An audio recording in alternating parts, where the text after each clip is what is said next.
Ah, hello everyone. So we are starting this video differently, and today let's talk about how do you buy cameras in bracket for the best deal. Hey, thank you. So, cameras, they're not cheap. Am I right? Am I right? Especially if you're living in third countries. And I've been putting myself into buying second-hand cameras for the past 2 years, almost 2 years, I would say.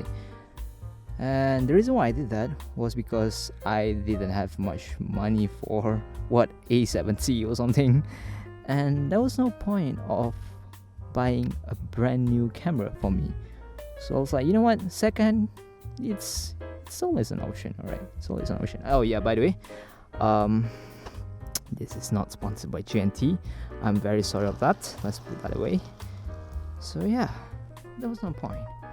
So to get the best deal or to save more money for things like lenses, I need to go for the second-hand route. Sorry, I just lost my voice right there. Oh, okay. Don't interrupt. It said don't interrupt. Let's bring my pastor in. And this is not sponsored by GNT. Alright, what I want you all to have in mind is that secondhand is always an option. Actually, it is one of the best options that you should consider, especially if you are planning to buy cameras. I know that a lot of people want their new stuff to be brand new looking, but isn't it better to save some money for other things like lenses? It is quite a struggle to just stick with a kit lens, you know. Plus, for me personally, I do think that it is better to get a second-hand camera that has a better specifications comparing to a camera that is brand new but has a lower specification. So that is the first step. Let's say that you are up for second-hand cameras now. How do you know that you are ordering a camera and not a trap? So I learned this the hard way. I even got scammed once. Let's not talk about that. And I'm going to talk about Carousel in this video, but if you do not use Carousel or Carousel is not really popular in your country, you can leave this video with just the concept that I will tell. Okay, a little bit of introduction.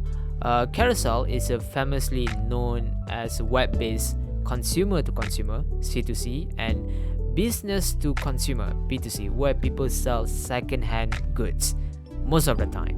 And what is awesome about Carousel and how it makes mudah.my very terrible is that Carousel has this one feature called Carousel Protection. So what is Carousel Protection, you ask?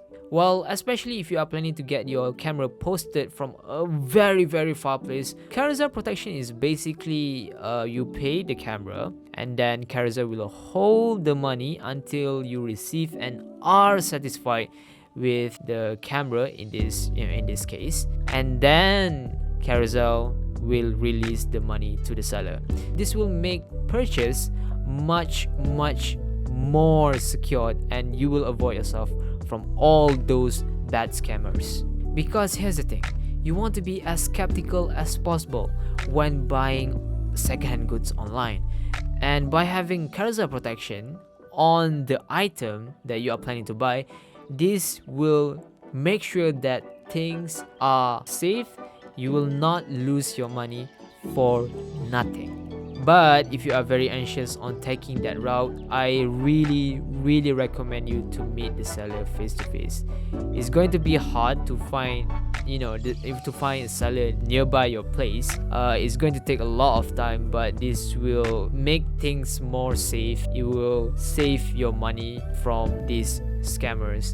And a lot of people are very uncertain about buying things online. I talked to the buyer of my Canon 600D, and scammers nowadays are very convenient in terms of how they scam, the procedure and all those stuff. So be very careful, be super duper careful when buying secondhand goods, in this case cameras. And another method that I want to share to you guys is that instead of buying from private sellers, you can buy from a camera store. Well, this is a much dangerous method because a lot of camera stores do not use carousel protection. But I have like a procedure for myself if I am planning to buy a camera or a lens from a camera store.